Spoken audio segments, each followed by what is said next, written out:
Testing, 1, 2, 3, testing, 1, 2, 3.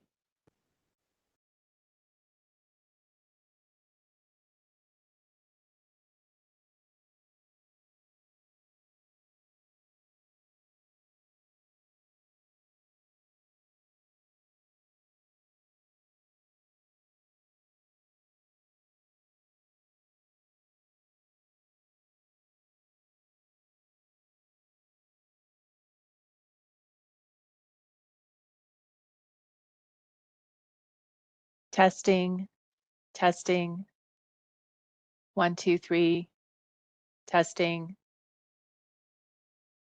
1, 2, 3.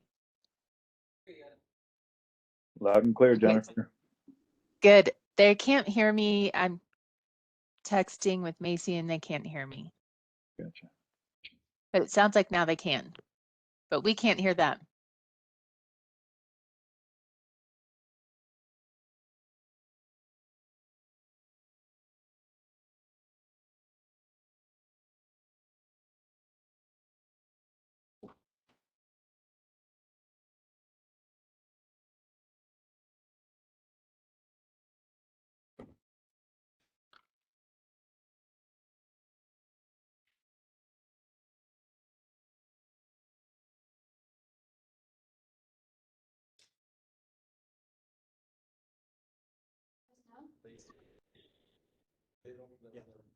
Yep, we can hear you guys now. It's not loud.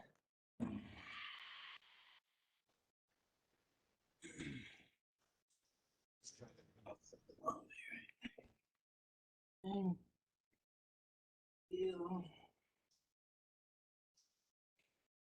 that better? Can you hear me? Yes.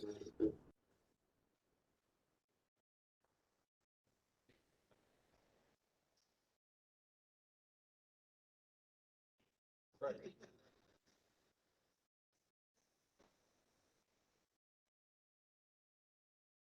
Jennifer, can you hear us? Yes. I was just gonna say though, hey, it's Miranda. It Macy, that there's a certain the microphone setting. I don't know if you're still on that use system setting, but it's that needs to switch so it doesn't sound like everyone who's in the room is in a bathtub.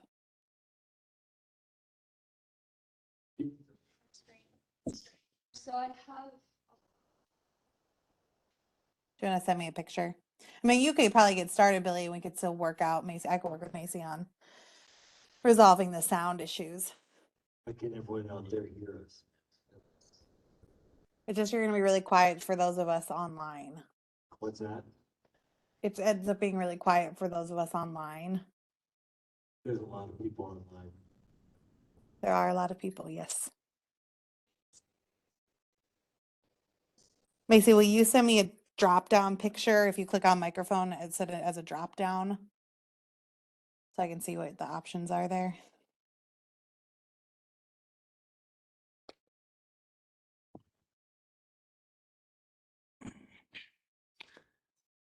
Well, hello, everyone. Welcome to Tuesday night in Veteran Working Session, BOT, DDA.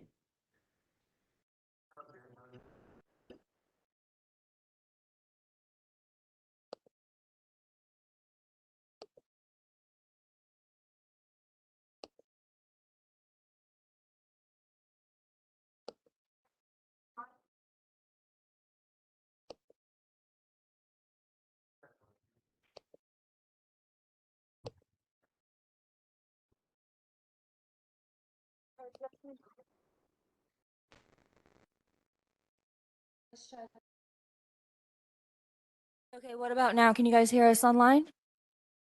I can hear you loud and clear. Okay, and it's real loud and real clear? Real loud and real clear on my end. All right, awesome. Thanks, guys.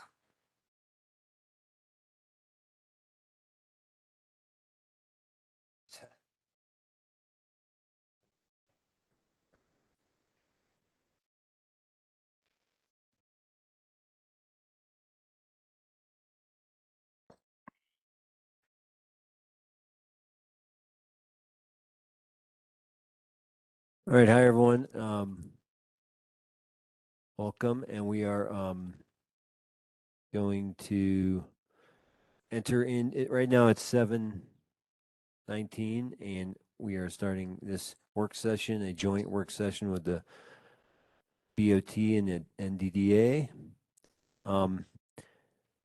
So I'll call this meeting to order, and that's for a roll call, and I am kind of curious who all, I assume we're calling everyone from both boards. I don't know that, and I can't see up there. I don't know if Kate's going to join us.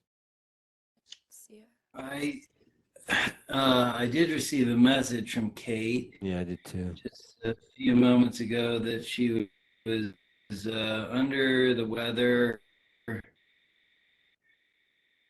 and would do her best. That was sorry, my thing, but Yeah, she told me this. basically that it's unlikely she'll join us actually. went well, and she would try and get it there.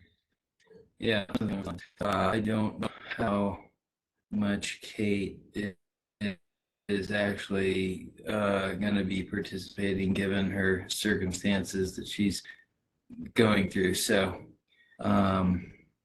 that's the latest thing I got on that end. I got the same. I'd say let's plan on not hearing from Kate tonight. Can you hear me, Andrew? Okay, just so. Absolutely, Okay, yeah. cool. So, the roll call is listed here on the agenda. I'm happy to go with or without. If there's no big, I think there's value in talking about who's here, actually. So let's go ahead and do a roll call of both boards. All right. Starting with the Board of Trustees. I don't remember, Mayor Billy probably noted for the record that we are calling to order at 7:21. Mayor Billy, Here. Trustee Corvalon, Here. Trustee Coombs Ismail, Here. Mayor Pro Tem Mahol, Here. Trustee Severs, Here. and Trustee Sterling. Here. Thank you.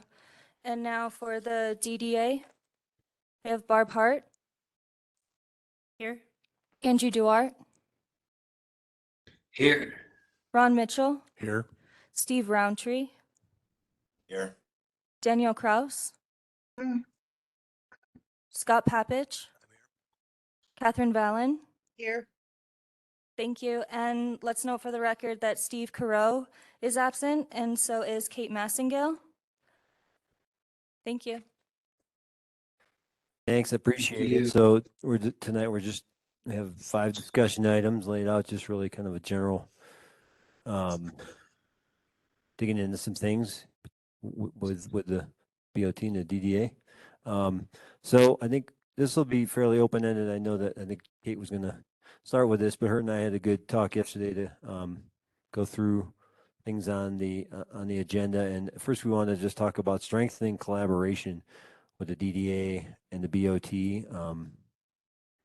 I'd say combination of communication and collaboration. So I don't have anything specific on an agenda for this, a line item specifically, but like I'm going to put Barb on the spot and say, how do you feel like we collaborate as it is right now? I think a lot of things between our boards and other boards kind of get scattered because we don't have an opportunity to. Could you turn your mic on, please? It is.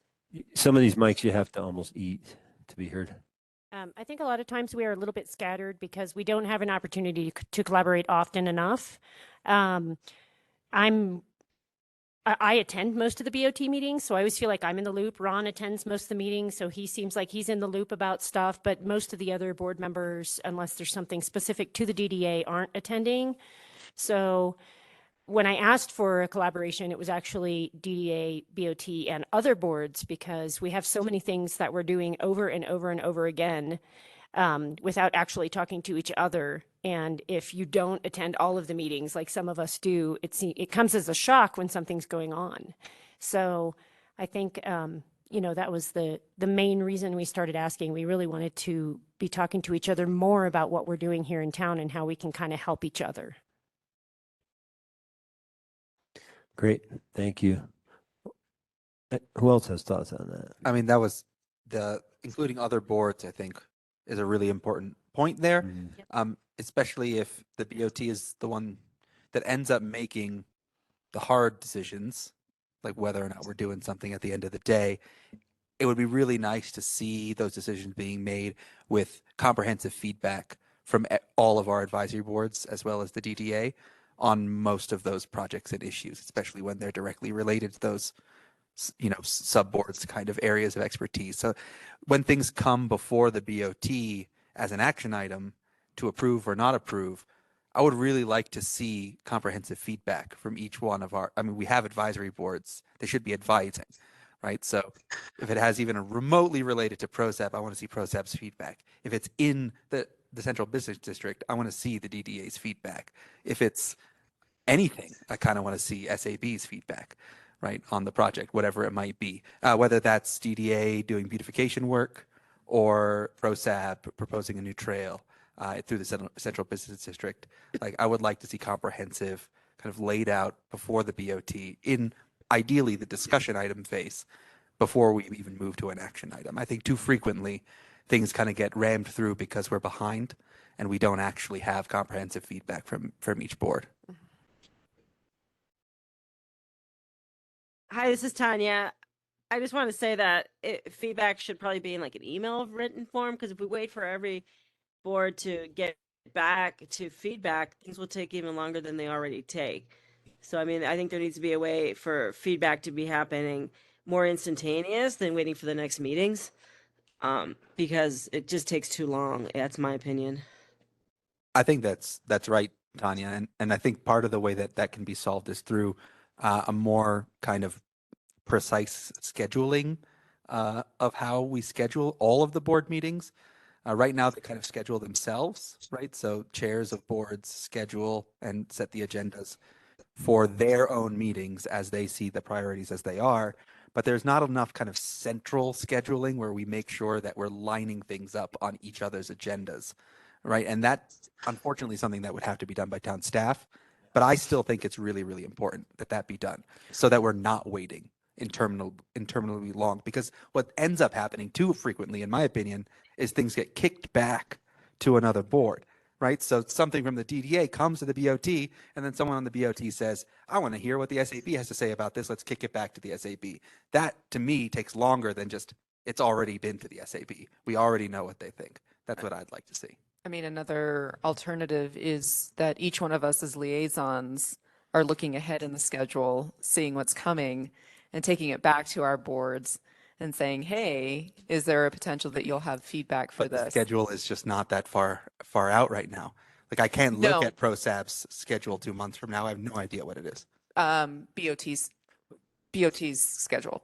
I mean, even that. Ours gets sparse out there, but what we maybe could be doing is thinking about things if they're not super urgent, placing them strategically out there so that when we do look at our BOT agenda, Google Sheet, you can say, okay, I know that in March 7th, we're going to be talking about X, and I need to bring this back to the Sustainability Advisory Board. Month before. We're going to really need to hear what they have to say. So it may be more about putting things on the schedule that are out there more, for us to do that first, and then for the liaisons to plan for that. Eric, would I be correct if I said that you're looking for more detail in the minutes, maybe? Especially if it's discussed in the meeting, yeah. So you'd like to see more, as I said, detail that rather than the conclusions, give the conclusions, but bring the detail in too. Okay. Yeah, and I also think makes it's helpful if a member of the board, when it's a subject that they've weighed in on, can attempt to explain the board's reasoning. That kind of stuff is really, really helpful. But I think too frequently, each board, the DDA, ProSAB, SAB, even Planning Commission, often people seem to feel blindsided by topics that come to the BOT.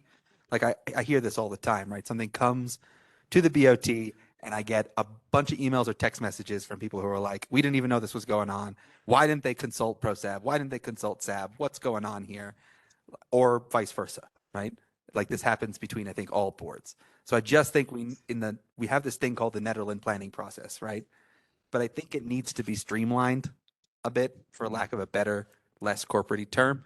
I think that we need to streamline the Nederland planning process so that everyone just knows this is how issues get dealt with, this is the pipeline, and this is how long it takes to get something in front of the BOT.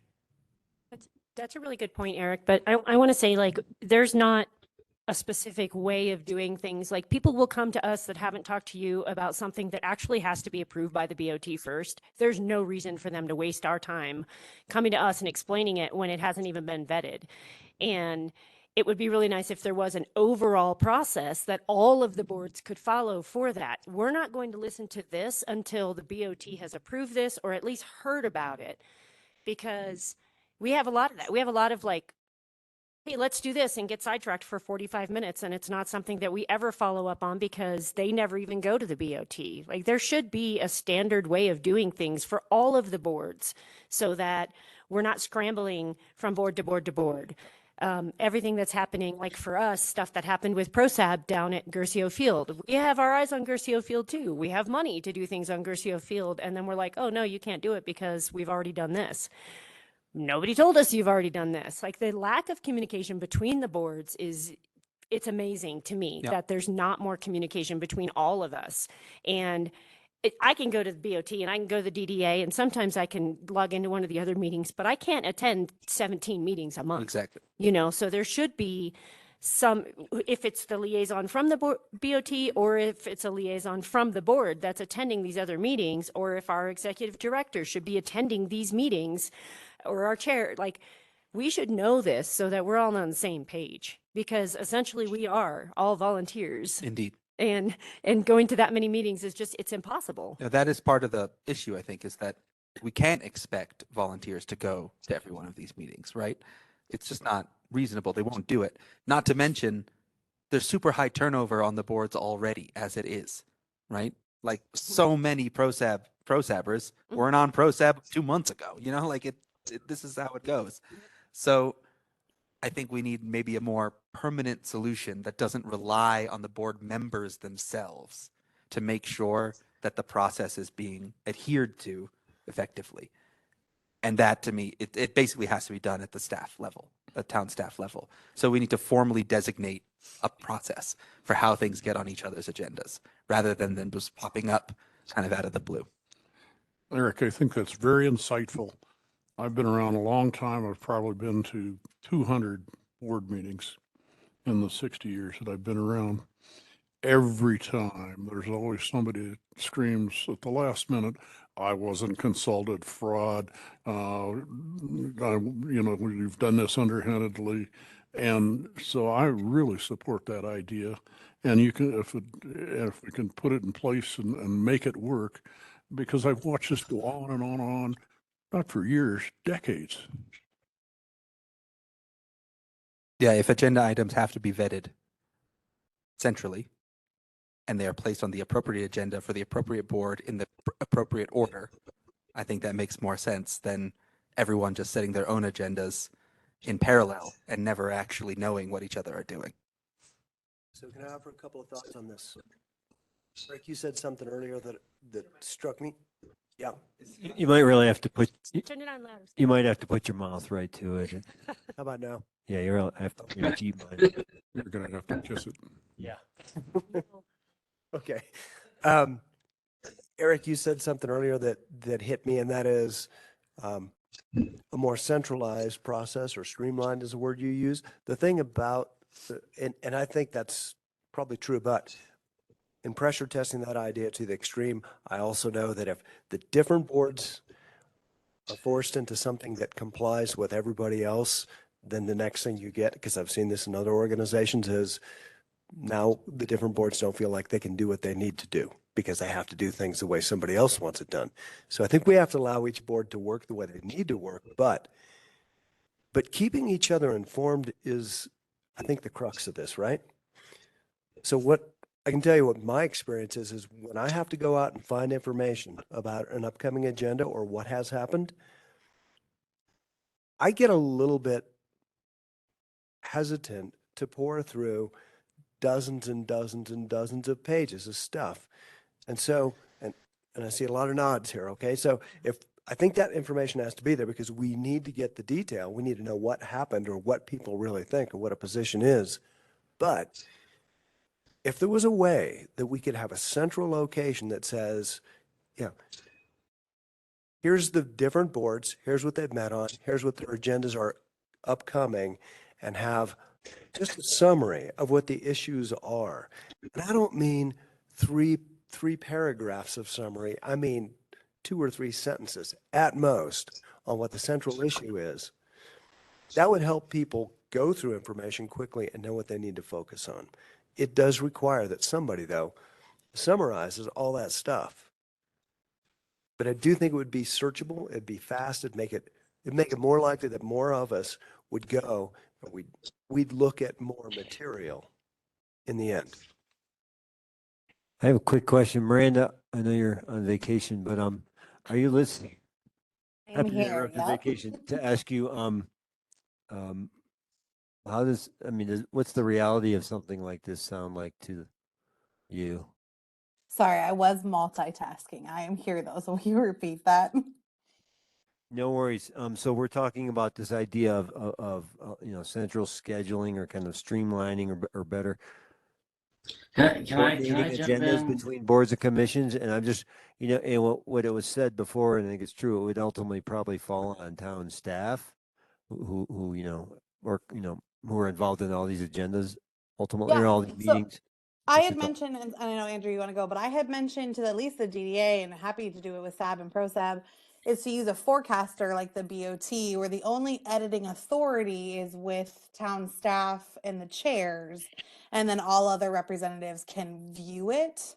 That is, we can easily do that and put those together for the other boards and commissions. And for those of you who aren't aware, the forecaster for the Board of Trustees shows all the meetings for 2023, and we start to just plug in where we think certain things will fall, and then people can see as things move, what's coming down the pipeline.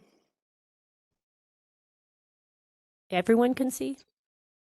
So Or only just the people we people on release board? it to. So I think obviously in this format, we'd have to make it available for public view. But it can only be edited by one person.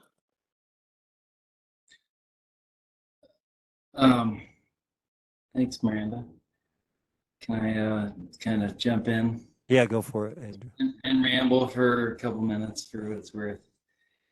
I feel like there's the elephant in the room is this tension between ultimately the DDA and the funds that the DDA has, and whether they're in CD or just in a bank account, and as well as the town who's actively engaging in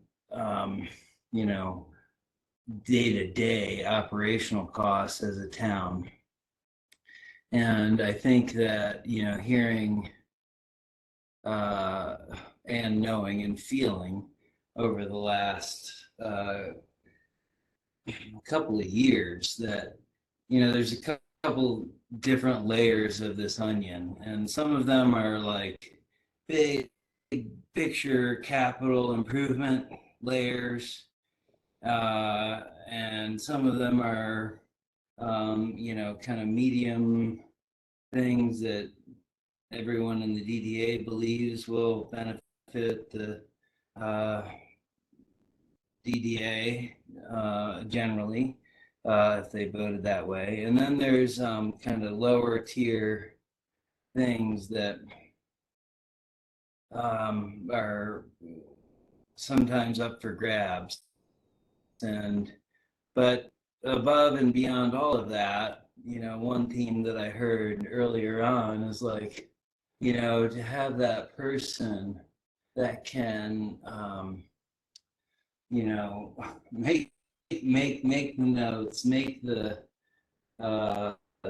three sentence boiled down paragraph of what it is that we're talking about, because I feel fundamentally that we're still coming out of periods of suspicion of one another, of an organization as the DDA versus the BOT.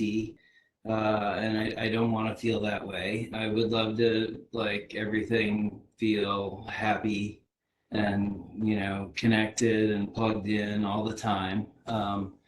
And, you know, again, not to get off track, but I guess what I'm saying at the long run is that like, if a third party intermediary can help be the you know, vector of every, you know, the various ideas and help filter things through and not be perceived to be beholden to either the BOT or the DDA. And, you know, at the end of the day, we all want the same thing. There's just, you know, some baggage that goes along with everyone here.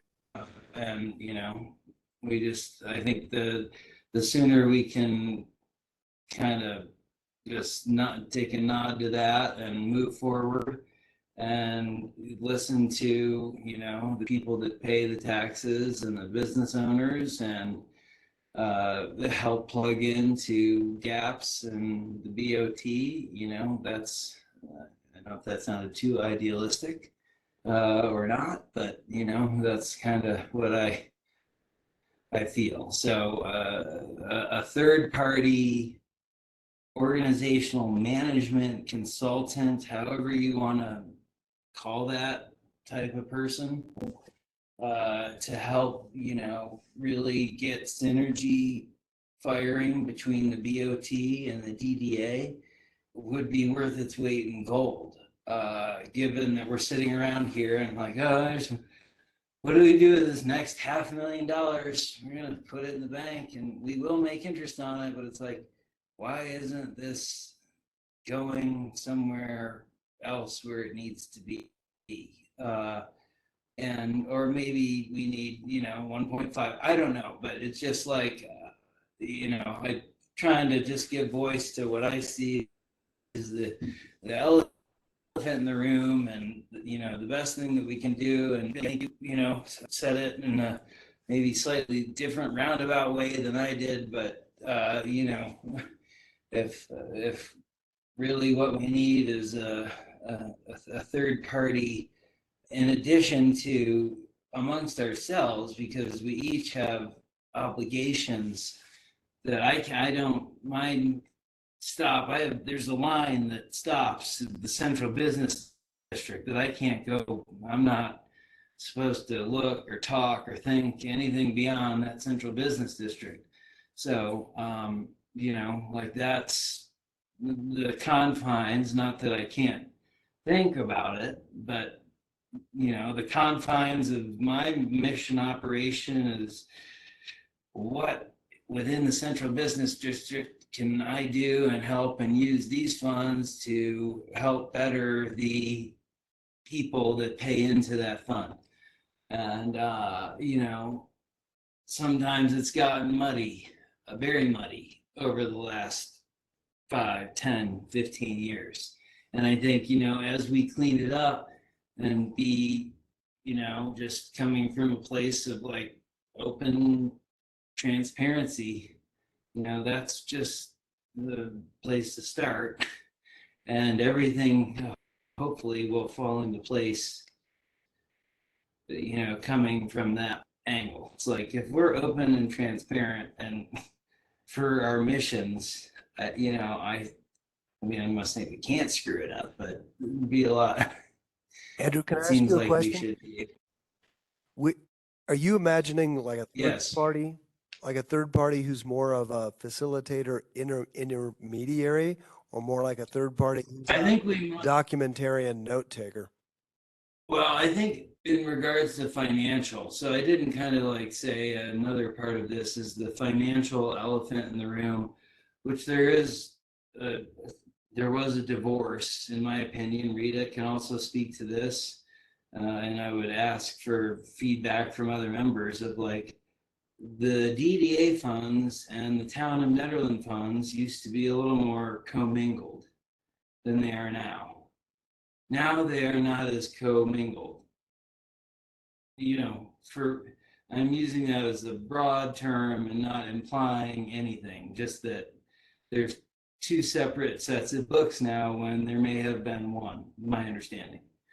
And so, like, maybe what I'm talking about more has implications financially and is like more weighted towards discussions kind of about financial contributions, etc., versus that, like, does the town, does the BOT and the DDA come to agreement that it would be a good idea on the river? Like, of course, you want to do that. I don't think that's like what we're looking, like we need someone to help us with that. I think really it comes down to more like a financial, this is just, my own personal thing is that, like, Can I things cut in have for a been second, Andrew? Can I just ask you a shifting. really quick question? Because this comes Yeah. from like a year ago when we Yeah. were being asked for a lot of financial information from the BOT, which we then provided. And one of the people that wanted a lot of information from us on the finances of the DDA is no longer on the BOT, so we don't have that concern. And the other person sat down with Kate and really figured out exactly how our funding works. So I'm not positive that that is as much of a concern as it was in the past. I feel like we're all really here to figure out collaboration between the boards, but I'm not sure that the financial aspect of it is as much of a concern. Does that seem Okay, right? well, I would actually yeah, say no, I that would be the elephant. if I was just totally off base. I'm happier that I'm off base than just trying to No, uncover the rocks. I think that's what stems Andrew, real quick, can you kill your video? It will Yeah. probably help your audio. Thanks. Yeah. I think that's what stemmed part of this meeting, Andrew, and I think that you were correct that 6 or 7 months ago when I asked for this meeting, there were a lot of concerns, and I think that a lot of those concerns have been addressed. That's what I was trying to point out. Okay. Yeah. But And- I would actually but I think the elephant's still in the room, and I do think there's some of I'll be straight up, like, I wonder why more money isn't being spent more quickly on things that we need done. And so I think this intermediary idea is interesting, whether it's a financial person. I don't know if Andrew has someone in mind for this, but like, I find it interesting, and it's not that there's a distrust really, but I just don't always understand. The DDA, and I think when we almost went out of sequence here because we're going to get into some other things about funding and with TIF and current and future planning. But I think sometimes there's a misunderstanding, and definitely a lot of people bend my ear like wondering, well, why do we even have an NDDA, which I brought up with you guys a couple months ago. So I think that is yeah, I don't think it's quite swept under. I don't think it's quite behind us. Swept away. Can I say something, Billy?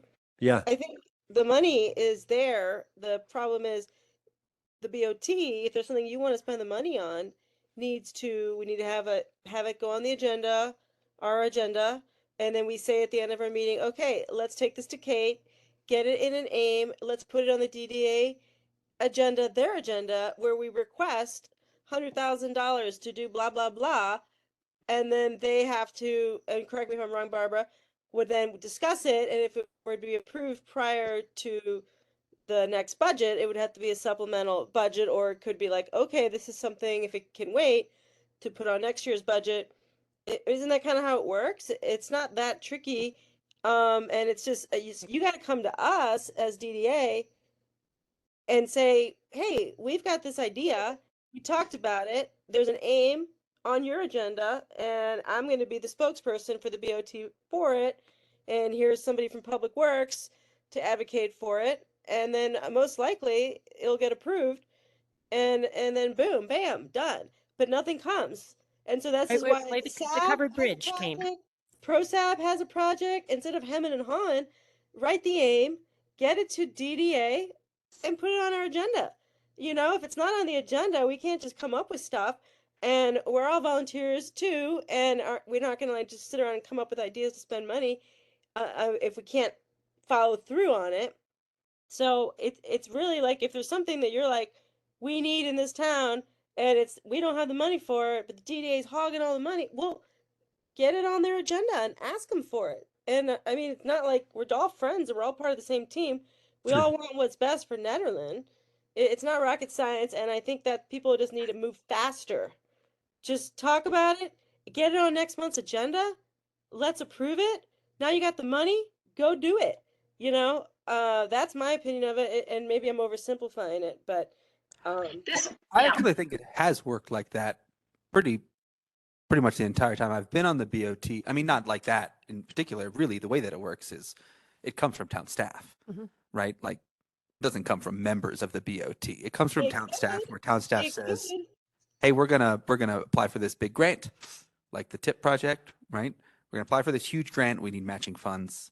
How do we get those matching funds? We approach the DDA with a project, and it goes from there, right? But these projects take time to complete, and we can't just stack a project list up to high heaven, right? To the end of time and just requisition the funds on projects that we're not actually completing. So I don't think that's actually a fault of either board in this particular. I'm just saying, if there was something that as BOT members that we brought up on an agenda, something like, I'd like to see this happen in our town, but we don't have the money for it, can we send this to the DDA? That's how it works. Or if ProSab wanted to do something like, I don't know, but that needed $50,000 and everybody was on board at ProSab, they could come, same thing, write a name, and then it probably has to go to the BOT again for final approval of supplemental budget.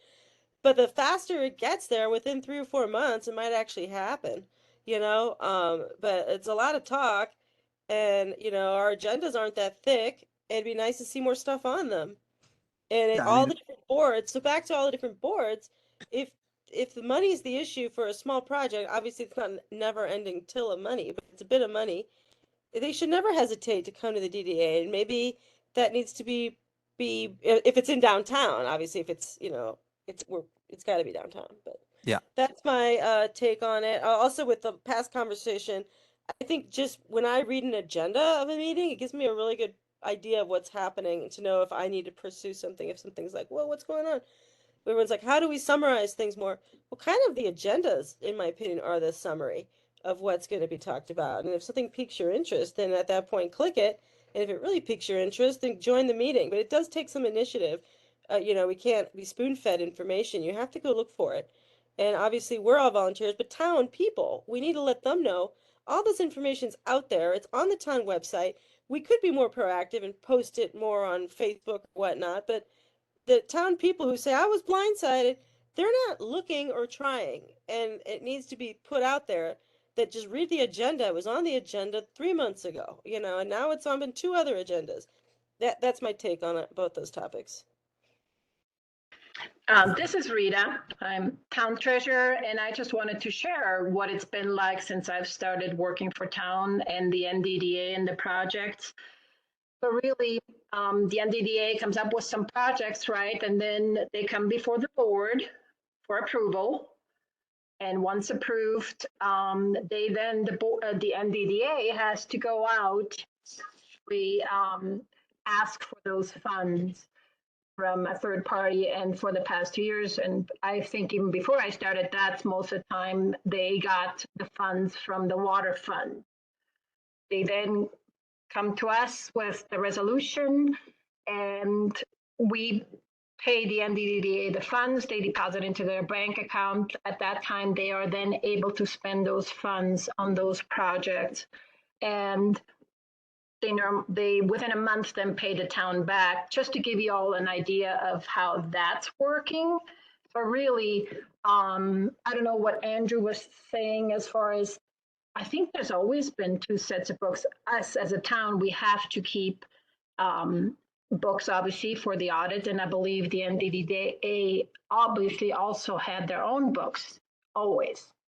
So just wanted to share that really the way it works is, projects come up, you then come to the board approves it. Once it's approved, like I said, most of the time the NDDA would come to us, and we would charge them only 1% or maximum $50 of that loan for interest.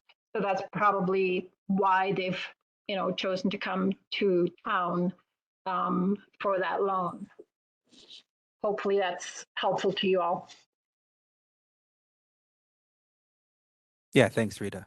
I mean, I just want to clarify that my earlier suggestion was not really about agenda summaries, right? Like my earlier suggestion was about scheduling in particular and making sure that things get on the correct agendas in the right order, right? That to me is what's important. And that there's the cross pollination, if you will, or That would happen naturally, I think, if we simply scheduled things properly, right? So if the right boards were seeing the right agenda items in the correct order, by the time I got to the BOT, we would have a much more comprehensive view of that project, of that agenda item. And it seems like the liaison could be also looking at, say we did do these agenda, Google Sheets that only certain people had access to, and then, like one person, say from town staff, like Miranda said, can edit. But if the liaison also is, the BOT liaison is also looking at that agenda as well as the BOT agenda, that hopefully could be. I am against making this the responsibility of any volunteer. Okay, yeah, so town would.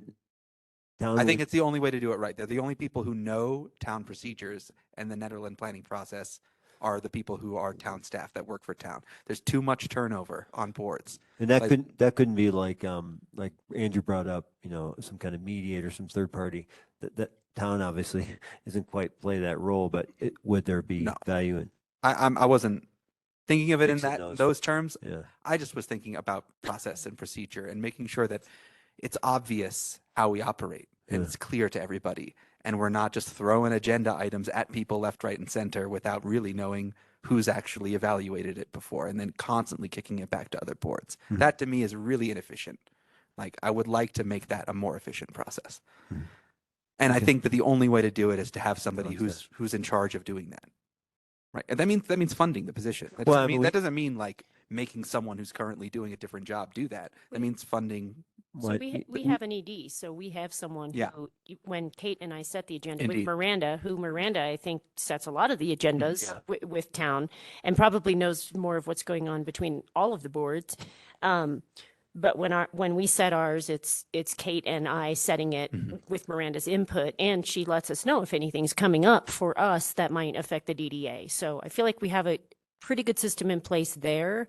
I just think that there should be like, I don't even know, just a single page that says, hey, you're thinking about doing this, you should talk to this board. Because instead of it getting kicked around, for instance, the pump track. The mini pump track has been kicked around, and it seemed like it was all going forward. And we had this presentation at the DDA, and it was great. And we were like, oh, this is really cool. And then all of a sudden, where did it go? And it's just stalled somewhere, and we haven't had any. We have to bring it back with some major modification to talk about it again. But sorry, that's where that's at.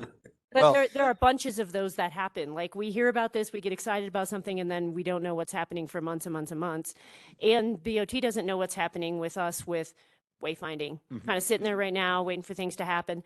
So it would be really good to have somebody that was in charge of like gathering all of that information and getting it to all of the boards every month. So we're all on the same list of what's going on. Like so a we can digest. plan. Yes. Like a monthly digest.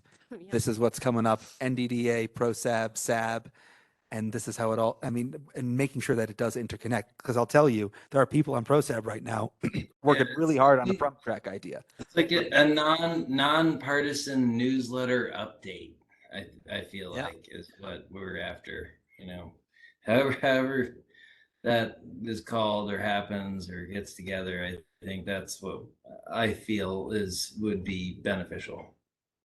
So that's like the town administrator's report that we get on the DDA meeting that we have.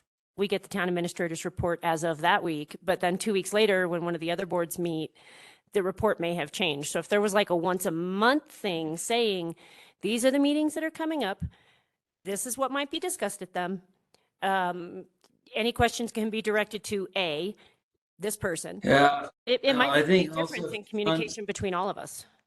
I agree, Barb, and I think fundamentally the nature of a third party that is able to go out, I think there is like inherent benefit of a third party that is, whether they're right, left, or center, or wherever, up, down, whatever, like that's um, something that is,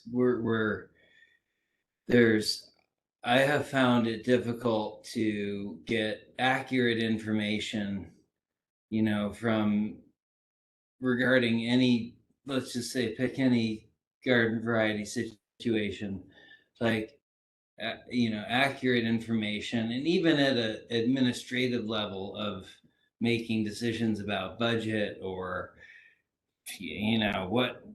what are we talking about? Like, I felt, I feel like, ultimately, again, don't not looking to waste money on some unnecessary,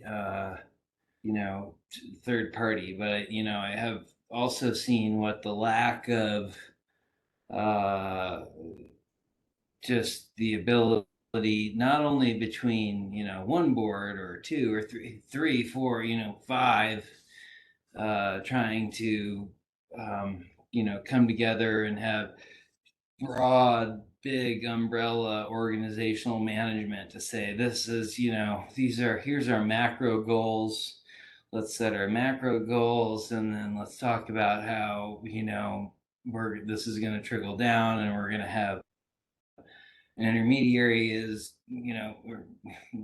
go to the secondary and tertiary levels of like problem solving. I think we're ready for that as a town. Yeah, I think, And I know Miranda has her hand up. I want to hear from her because I'm hearing Yeah. one good argument for town staff being this this intermediary, and now really another good argument for a third party. Miranda, what were you? My feeling is that it is town staff, and for better or for worse, I do feel like I have a great pulse on what every board is doing, and often have to serve as that person who's like, oh, make sure you talk to so and so, and they're doing this too. Is I could easily work with Peter to create that space on our website, and he and I meet regularly, and we can update it continuously of what's going on with the different boards and commissions, whether it's myself or a different staff liaison, and we can be kind of the holders of that. I worry about adding a third party, and that's just yet another person we have to coordinate with when you have staff at every single meeting. And we recently did learn at ProSab, like, we can't not have staff. Someone from staff always has to be there. And so to me, that's your continuation of communication, is having the paid people who are here, making sure that we have that information readily accessible on our website so people know what everyone's working on and who the point of contact is. So if it's something, to Barb's point, if it's wayfinding, making sure people know how to get a hold of Steve or whoever that person might be, and to kind of use us as that conduit to get everyone together. Because right now it really is me in a lot of ways, and I think there's a better way in which I can push that information out with Peter's assistance. Okay, I mean that. Do you see that as a good system? I mean, with the people in place of you and Peter, it sounds great, but is that a good system for the long term of town administrator and whatever Peter's title is, being those people? I don't know if it's long term, but I think as we start to have more department heads in place, we have new liaisons to different boards and commissions. So for example, the sustainability coordinator can be responsible for feeding the information to Peter for SAB. Nikki can be tasked with ProSab, and so on and so forth. Britt can do planning commission.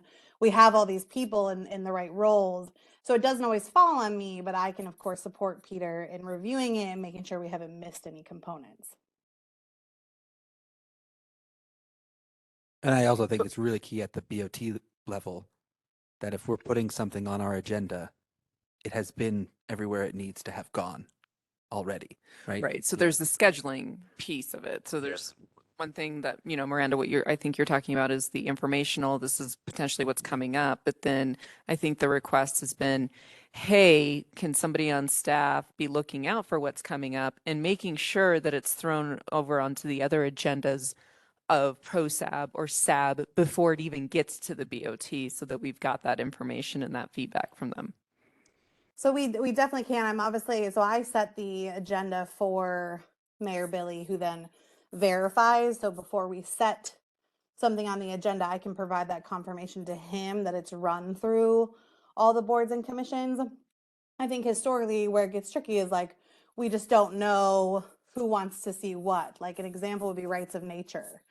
Does the DDA want to see rights of nature, or is the feeling that like best practice is just to run it through everybody no matter what?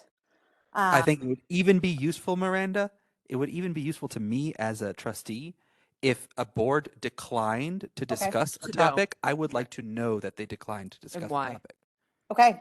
You guys, Yeah. I'm not 100%. I love the newsletter, but this whole like before we can even have a discussion item, we've got to have SAB's got to have a discussion about it first, and ProSab has to have a discussion about it first. You guys really want it that way? Shouldn't You're it maybe talking be the about other way BOT, around? not DDA. I know, I'm talking about BOT. So we can't even have a discussion item without having it go to those guys first? Are you serious? Yeah, I mean, Stay out I of- kind of agree. I don't think that would always make sense. I'm not behind There are that. I mean, times like that it's gonna be would. months before we get a chance to discuss what we want to talk about. A month at This least. is not any discussion item. These are projects. These are, yeah. These are Okay. projects that are What about relevant to these action other items then. boards. Action items, like we've already discussed it, and before it goes to an action item, it would then go to the I board. don't even know if we can, you Is know, that what you're talking about? I I just don't want to really know if clarify. we can classify it that way, like all action items need to go through every board. I Well, don't, so often that can would I make make sense.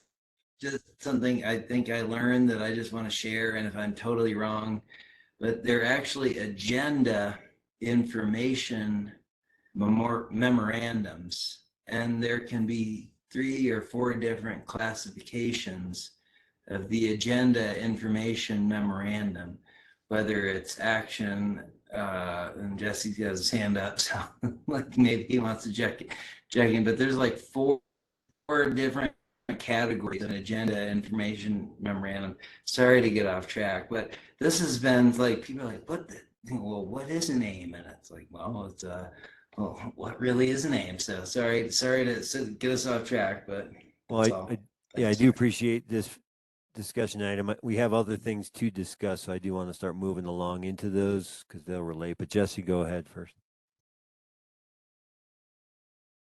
Well, that's all. I was just saying, I was just curious if I think we have an agenda for this meeting, and I feel like Yeah, but we're still talking about the first item. And so, we can we want to get into it. start moving into the second item about financing. And I think it's Good. gonna be, That's all. the That's all I person was who gonna was say to, is I this. knew that. So the person who Okay. was to present on that, isn't here. So I would ask, someone from the NDDA to present on the aim on the financing structure. Other than Kate. I'll be glad to do that. Ron can do it. Ron, you got it. Thanks, Ron.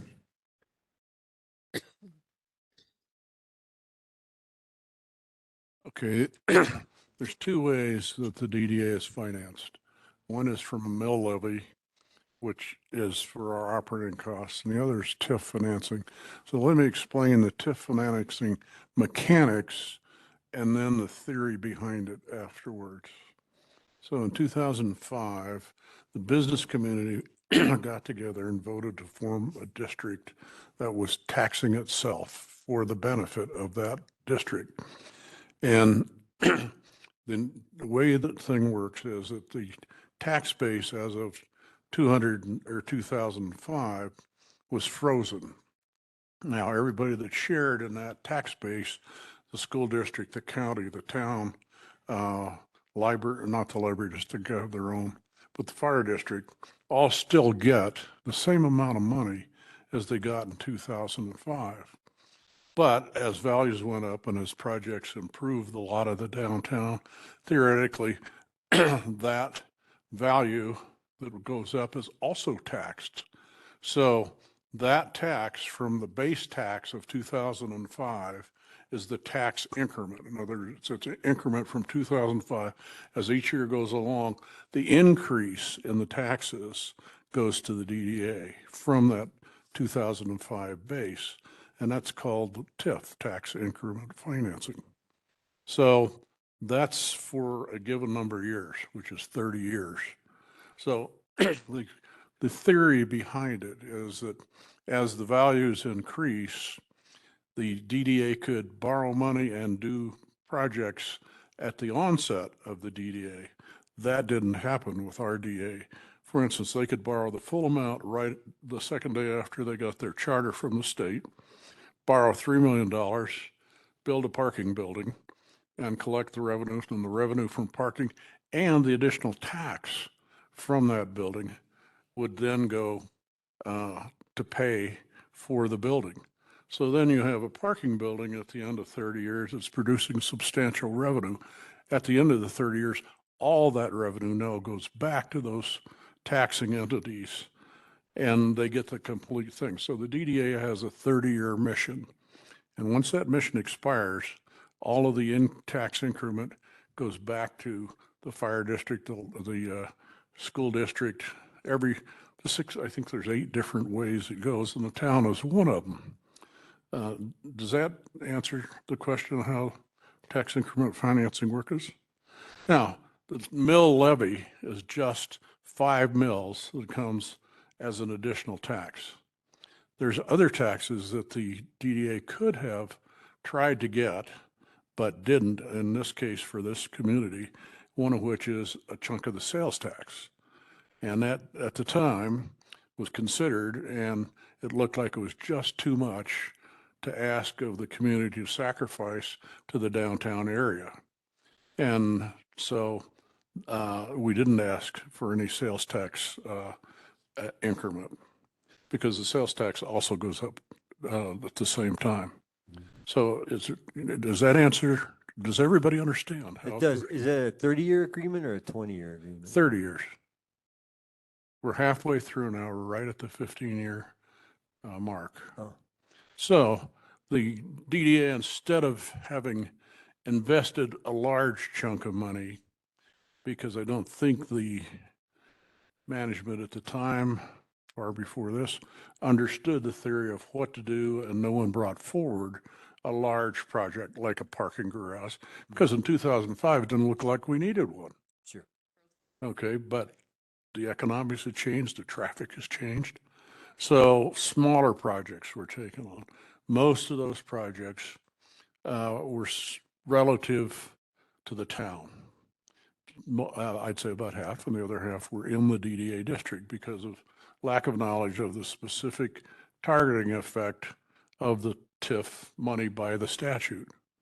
So we still have 15 years, and part of the tax strategy and the financial strategy that I'm trying to get through the town is to be able to leverage what we have left in that 15-year period to maximize the ability of the DDA to improve the downtown.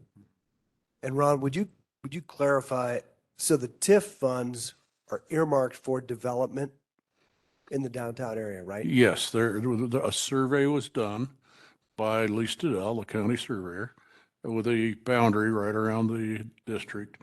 And the theory of the statute is that the funds go back to that area because only that area pays the tax. Nowhere else in town does any money go into the TIF funds other than that area inside that boundary. And that's how the charter was written as well. Is that correct? Yes, it has to be. That's how the statute is written. Yeah, so the increment is only based on the property values in the district, not any other property values. That's correct.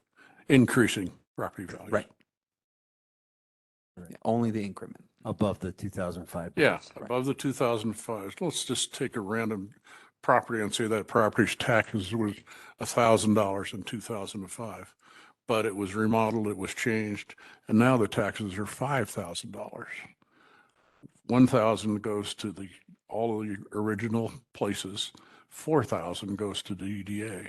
So that 4,000, as it goes much, much later, is designed to pay what should have been a very large loan, but we didn't borrow a very large loan.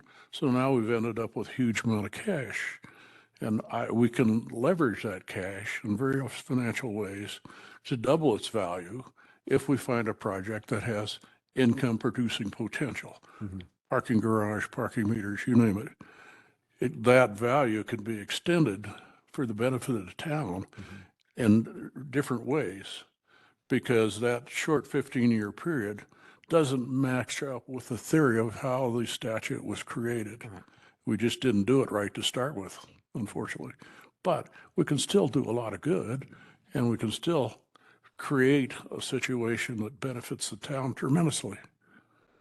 Now, we could still take the next whatever is left in the TIF to do a large project of some scale. That's not completely impossible. Again, I think we're going to discuss the line of credit. Yeah. If we can create enough value with what we have with our line of credit, we can double what our tax revenue would produce to pay it off. And this is, again, that's not in the statute. No. That's just a normal business technique taught in business schools across the country. Quick question on the used parking garage as an example. So DDA funds get put into an asset like a parking garage. At the sunsetting of DDA 15 years out, whose asset is it?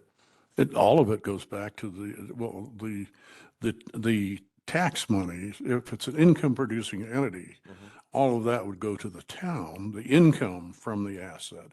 The taxes on the asset would be distributed among all of the original takers. The library, But it's not, the county, sorry, the state. I have one quick question. Well, I think basically, Ron, though, well, sorry to interrupt. I think ultimately it all goes back to town. If there's not a DDA to shepherd it, then the town is next in line, right, Ron? Is that? No, the town gets their share, Andrew. Everybody who sacrificed and gave who all besides the districts, the county, the state, the town, the school district, they all get the proportionate amount of money back, and the town gets its proportion. Town doesn't get it all at the end. I guess I'm rolling in.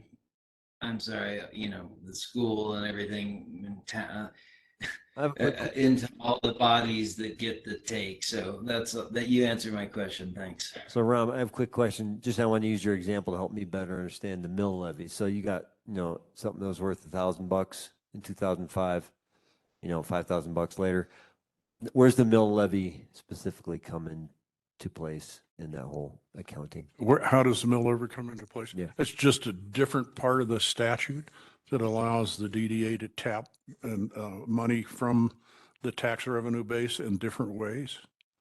So it's not part of that 1,000 or that 5,000. It's not part of the increment at all. It's not part of TIF at all. No, it's not part of the TIF at all. The TIF is the increasing money over that base. The mill levy does go up too, but it's a fixed rate. It's 5%.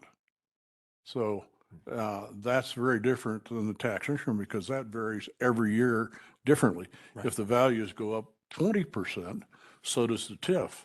Right. But the mill levy stays at 5%. Thank you. And just for clarification, it's two separate payments that we receive. Right.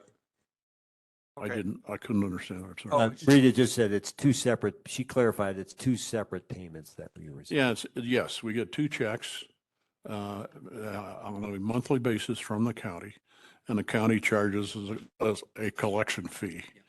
And we did do a little better than we budgeted this year. We budgeted, I think, to get 350,000. I just got the report a couple days ago. It was 400,000, and we budgeted about 30,000 for the mill levy, and we got 40,000. And there may be a little bit more because of taxes that were not paid that are delinquent. So if those are paid and come in, we will get our share from the county. So I would say, I'm just guessing at this, but maybe another 5%. I want to be held to that, but normally At the end of any taxing year, there's about 5% of the outstanding tax that's not paid that goes towards what's called a tax certificate sale. And what the county does, this is important to know because it draws interest and we get the interest on that money also. If you don't pay your taxes, the county doesn't come take your property for 4 years. They sell a certificate that allows somebody else to pay your taxes. And then if that person pays your taxes for 4 years, they can take title to your property and take it away from you. But the county does everything they can to help a taxpayer not have that happen to them. But every year there's $200,000 or $300,000 worth of property that does go to tax sale buyers. So those are also investments. They're public investments that the town could invest in. I'm sorry about this. It's because I can't hear. No problem. So one of the investments the town could make with its excess funds is to actually buy some of those certificates. And occasionally, I've done it. I did it in college. But it's getting more and more competitive as more and more funds come available. You have to bid a premium. And the interesting thing about the premium is that the county keeps the premium. So it's conceivable, and I've seen this happen. Somebody doesn't pay their taxes. It goes to tax sale. The guy walks in the next day, pays the taxes, and the premium that he bid to pay those taxes goes to the county. So he lost a lot of money. So there's uneducated investors all the time, and the county makes a lot of money on this tax sale. They do very well. So and there are 2 or 3 properties in the DDA that have not paid their taxes yet. I checked on this for this meeting. Okay. We have had a request. We've had a request for a break, a little bathroom break, which we're going to do right now. When we come back, I think we could move into projects unless, once we come back, we'll make sure, unless anyone has any more questions on financing, we'll move into projects. So we're going to take a 5-minute break. It is 8:22 and we'll be back at 8:27. I don't know why I said that. 8:27.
Well, I think we're mostly back here. Let's see. Oh, Macy. We need just one more minute. Macy will be right back, everyone.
Well, I mean, yeah, the three subjects.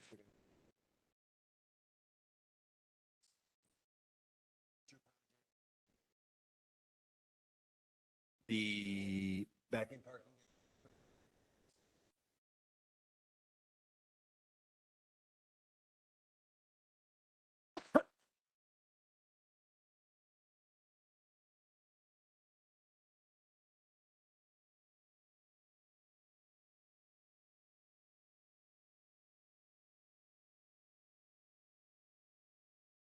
Yeah.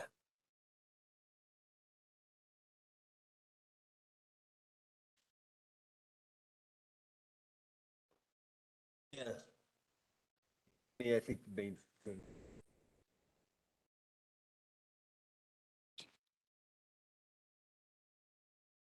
Right. Right.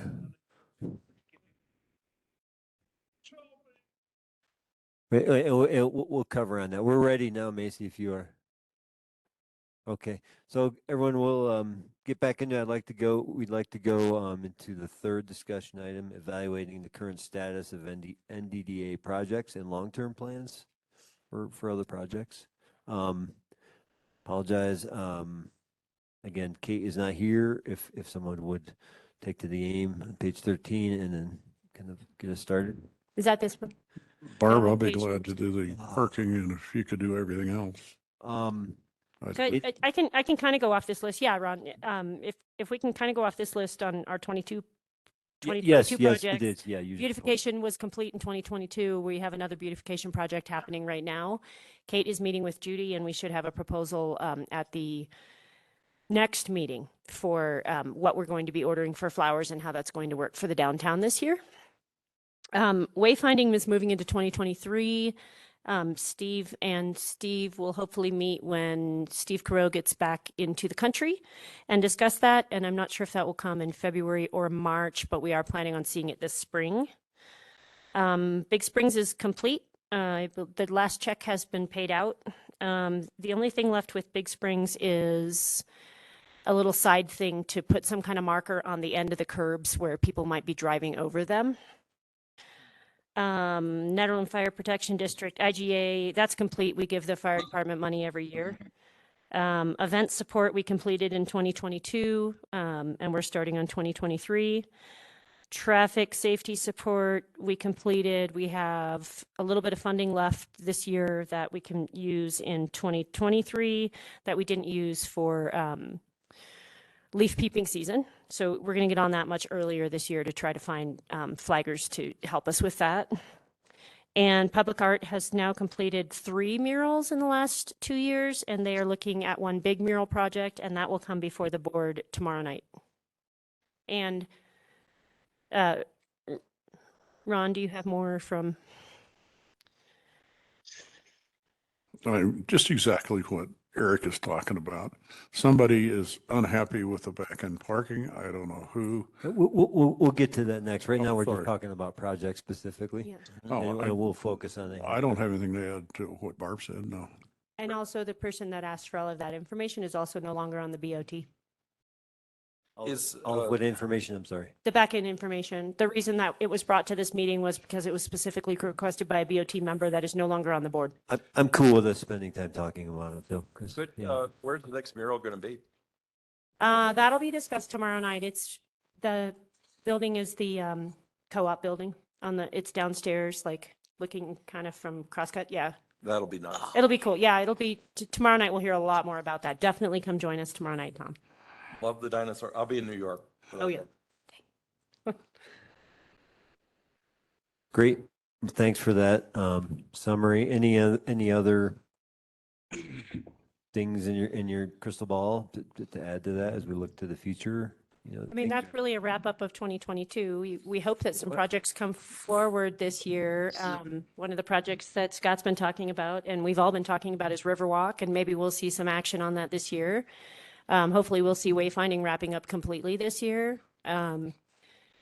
We haven't had a lot of other projects come forward. We're just in the process of sending out requests to all of the people that applied for event funding to apply again. We have money set aside and we want to see all of our folks come back so we can share that across all of the events in the community.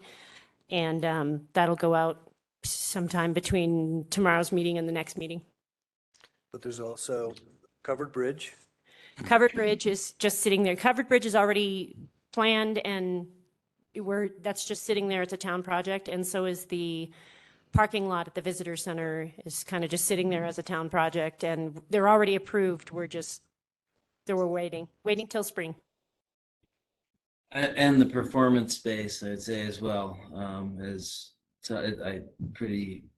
seems obvious that JVA was not able to complete the field work before it got too snowy, and we're probably waiting till spring before we get any topo for the performance space.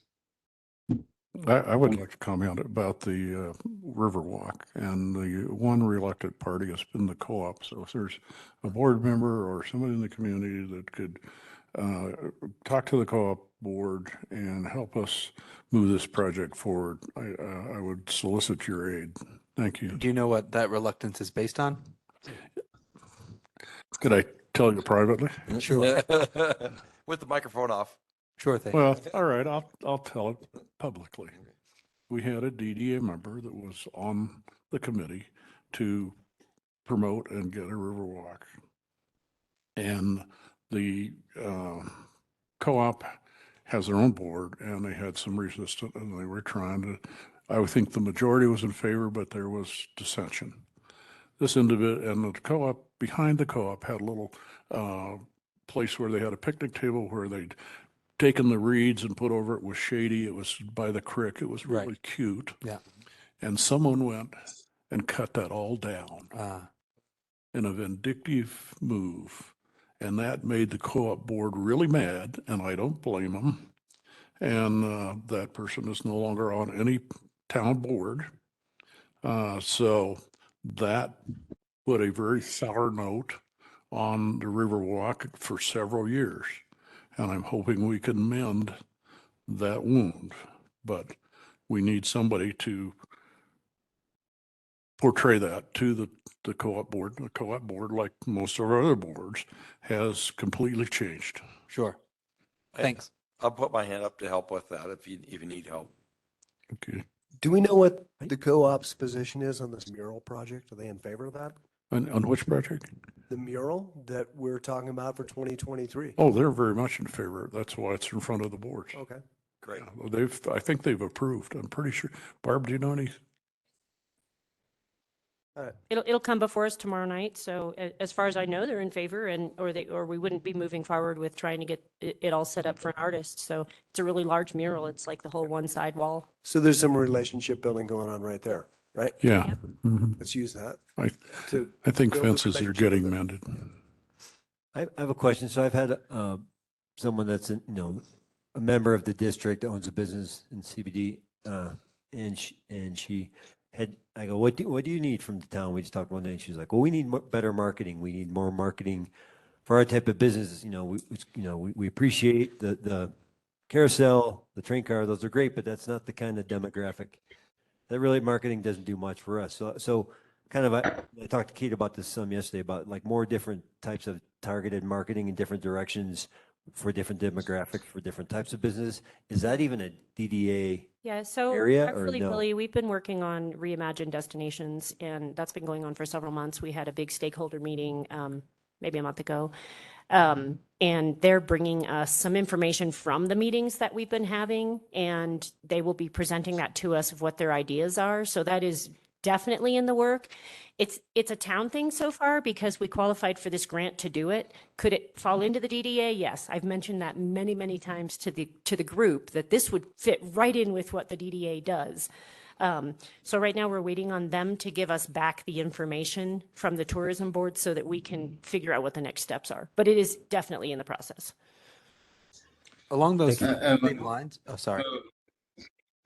Well, I was just going to say to that end, I wonder, if things need to be classified as like, business development, business education, as far as instead of like direct marketing, if there's other ways to categorize it, if that helps with the grant. But anyway, side note, sorry. Thank you. As soon as they bring it back to us, we can figure out what that step is. What they're doing is presenting information to us so that we can figure out where do we go from here. Mm-hmm. Yeah. This is really kind of on the edge of the statute. We're doing things now that don't give us permanent return on our investment, such as the flowers. And this is something that's occurred. Nobody's complained about it, but I do bring it up because the intent of the statute is to have and produce long-term lasting revenue projects. One season of flower doesn't, but I'm a great flower guy, as you know. And so I don't think we should put the majority of our funds into short-term projects that are not what the statute really calls for. I agree, but I mean, are you saying marketing really falls into that? Yeah, Yes. that helps the current owners. Yeah. But the statute is designed to help the town's business community. And so the people who are here now, yes, they benefit from it, but what about their successors? Right. So that's my concern. That was Okay, good. going to be my exact point on that was direct support to businesses that are currently existing is not necessarily the purpose of a TIF financed. That's NDDA. right. Well, so You're then absolutely I right. mean, because this person was asking it of the town, so is that the town's then does I mean, it the fall town back to? could do that if the town chose to do that. I mean, I don't think it's our responsibility to We market. hear some examples more of businesses. some projects that it's Really, intended that's for. the responsibility of a chamber of commerce. And I've been here long enough to see 3 chambers of commerce collapse. So the DDA has sort of, at various points in times, like I mentioned, the flowers. And again, I have voted every time for the flowers, filled a chamber of commerce function. Shouldn't. Yeah. Thanks, that's a good clarification. But what if you didn't do seasonal like dahlias, but what if you invested in like permaculture and more yearly perennial? I can't argue against that. But again, they don't produce revenue for the town. They don't increase the ability of the town. Plant a tree, build a bench. Plant hops. Well, installing planters and that kind of thing is kind of infrastructure. I right? think. So you could argue flowers, that. I'm on both sides of this fence. I'm one of the guys that hauled those planters up here from Denver in my truck. Right. And they were given to us by another DDA that was renewing theirs from downtown. And those things are heavy, let me tell you. Yep. So, My truck hit the override springs. Ron, does this also bring into question the existence of festivals? Yeah, that's right. I'm just Again, curious. our DDA has directed its funds somewhat differently than the statute said to do it. So here we are, halfway through, and how do we achieve what the statute wants to get done? Yes, it applies to about 3/4 of our projects. It probably does. And so, I mean, I So don't think it's wrong for us to start giving some attention to whether or not what we're doing has a long-term benefit, or it's just something we're doing for the season. couldn't or agree with the you more, week, Scott. Or if it's something that's maintenance versus development too, right? Well, It's just good for yeah. us to be clear about what we're doing, I guess. We have funded maintenance projects for the town. The DDA funded the rolling door on the visitor center to, so that it hides both of the personnel doors. I don't know if that actually produces any revenue for the town. Maybe it saves revenue from people breaking into the restrooms. But that's the kind of project that I'm not really in favor of, so. And it doesn't mean we can't do those things, but I think it's good for us to all be clear about what we're working on, right? Sure. Yeah, Tom. Tom? Question on the slide that's called Documents and Resources 2016 Mayor's Economic Report. Is this did these, this list of items come from DDA or the Board of Trustees? Is this something that you put your projects through? Is there a sieve or a checklist? Is that part of our That's in the master packet. It's in plan? the packet. It was actually part of the 10-page PowerPoint around the financing, but it seems relevant. Yeah, because among other things, it says rewards businesses that improve their external appearances and internal cleanliness and comfort, improve attractiveness of shopping and entertainment venues, foster local business ownership. These are pretty wide things, but are these your goals, or is this something that a mayor in the past did? That's something that Kate pulled out of before my time on the DDA. Maybe Ron knows. Okay. It's 2016. Yeah. Tom, I'd like to look at the whole document and give you Sure. mine.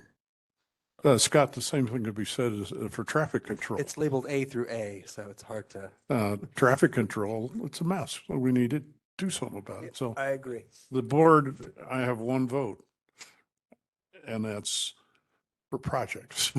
But that isn't what we're doing. No, but I think we do have to do some of these things to foster business at particular times too, whether it's a day or a season. Right, traffic control fits into that, and so does beautification. If people don't want to stop here because it's ugly, I'm sorry, they won't stop. You have to spend something to bring some unity to the town, and that's what beautification does. Right, so that's one way to look at what we're doing, and the other way is, are we building something or doing something that wasn't there before to foster business? Yeah. Or are we just fixing something Yeah. that was there before and it doesn't add any business, it's just fixing something? I think this is a really, really important conversation. I'm super excited actually that we're having it because this has been my bone of contention and it's being now presented in a way that I think is easier to talk about as a group. And I think it's about time that we got together to do this because that has been my general frustration is seeming like we're spending money on impermanent things through the DDA rather than permanent infrastructural goals that are articulated in its master plan and in other master plans throughout town. And when I see the tip, it's not that I don't think that we should spend money on beautification. I do think we should spend money on beautification. I don't think we should spend TIF funds on beautification. And I hope everyone can see the difference there. Right? That to me is the problem. The problem is how we're using the financing mechanism and not necessarily in how it's intended to be used. And so I would like to see us move towards finding a sustainable way to spend money on beautification without relying on TIF funds, for instance. Find another way to do it and to use those TIF funds on major infrastructural projects in the central business district that are going to have lasting and long-term impact. Well, I mean, that would be that's really what I want to see happen. So is Okay, that I'm going to say, you see the dahlias, and I put them there for that exact same reason. Yeah. But they're not one of them paid for out of TIF funds Okay, or that's the good. DDA, nor do I ever intend to ask the DDA to do it. So those come Okay. from operating Let me expenses? give you this year's, Oh, that's a donation. Oh, yeah, that. That's amazing. This Yeah. was a committee. That's brilliant. And these were ideas that were tossed out by members of the committee. So the idea of rewarding businesses that improve their external appearance, internal cleanliness and comfort, you know what? Their reward is going to be increased sales. So I don't know who did that. Right. It sure as hell wasn't me. Yeah. So that came from 2016. That's before all of us. Yeah, my concern, or I was just wondering if that was a checklist you guys were using, but it This was a bunch of ideas out of this committee. This was not an Okay. official document of any nature. kind of like some of the stuff we had around annexation, some maps. Yes. Floated around. Okay, clarified. Great. No, this is super helpful hearing clarification on the statute and what, specifically tips should The be started. beautification thing was just an example. It is an example, but Yeah, you know I what? didn't mean actually Yeah. that thing. But there's a whole handful of examples, and one could also argue that if we create a program of beautification or an ongoing program of festivals that generate traffic, that generate business revenue, then there's some permanence to those programs if we continue them. Especially if we build an amphitheater that can house a festival, right? That to me, that's the meat of it. Like, that's what I hope TIF funds do, is put some sticks in the I think ground. we all want that. So if you can help us get through the ProSab part of that.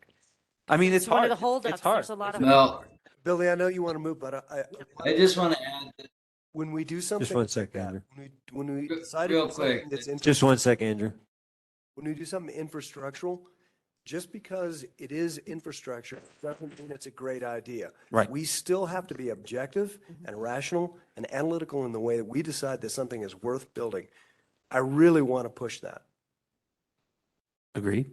And that I was just basically going to add that, like, some body, quote unquote, group of people will need to administer said performance space so that it is, at the very least, hopefully breaks even and is a benefit and has got, basically bringing it all back, just like how and then who administers said performance space, and what is our now budget for public arts, which maybe takes that into their fold, or et cetera, et cetera. How does that look? So that's all. Thank you. Thank you. We got 10, well, in my mind, we're shooting for 9 o'clock finish, depending on what time zone you're in, 9 o'clock mountain. And got 10 minutes left, 2 other things to cover. So if there's anything else on this, now's the time. I do have a Nicole. clarifying question. Would events fall into a DDA sphere? So Because it we says have event events- funding that falls, so we have set aside a very specific amount of funding that we try to share with all of the events in town, a little bit of money. So like you can have $1,000 for the Ned because it brings people here to spend their money in town. And you can have $1,000 for the traffic planning that is involved in Ned. So that's kind of how we've done it since we started that process. Oh, so I was So thinking. that's what that is. I was thinking of actually DDA running an event and generating DDA revenue. does not have the ability to organize and generate events. I don't Okay. know anybody, I mean, I've organized more events probably than anybody on the DDA, and I certainly could not take on an event anymore. Having a professional event coordinator that actually handles that with their own company and asks for that $1,000, awesome. Teens Inc., awesome. Wild Bear, they do some fantastic things that bring a lot of people here to town. Where I was excited. So that's why we send out that letter saying, hey, if you want money this year, you should get your requests in. So that's what we're trying to do now is we have this specific event or this specific amount set aside. Let's see how many events we can support in some way with that money. Without having Frozen Dead Guy Days, we have a little bit extra that we can use. Last year we gave them money, now they're not here. Let's use that to spread it to more events so that we can bring more people to town that spend money. I mean, that's the whole goal. Well, I have an idea. I mean, if we have a town parking plan for every event, having the event have to go to the expense of figuring out what the parking is. If you hand them a template and say, this is how you're going to do it. You're going to park everybody here. And if you have 500 and if you have 1,000, it's going to be this. And if it's 10,000, you're going to back in all the way down to the dam. then it's the same idea as you have about communicating. You communicate with these event people so they know what the rules are. If the rules change for events every time, we're not going to have events. Absolutely agree. And that is something we have discussed on ProSab, especially having a parks department now and having a parks manager. Part of the role there is going to be to coordinate these kinds of things. Programming in our public spaces is part of that role, is part of the job of the parks department. And I think it would behoove the DDA to fund the template. Yep. That's a lasting, long-lived thing that identifies every park space, how it can use it, and how many people you need to administer it. Yeah, that'd be great. Is that a project that can be put on for 2023? For 2024? We can pass a supplemental budget to do it in 2023. I mean, the budget is just an estimate for the DDA. The DDA is not confined to the budget restraints that the town is. Ours is just a wild guess. So there's extra funds from Frozen Dead Guy days. I mean, if it's going. I mean, it's Being effective and doing things is what we want to do.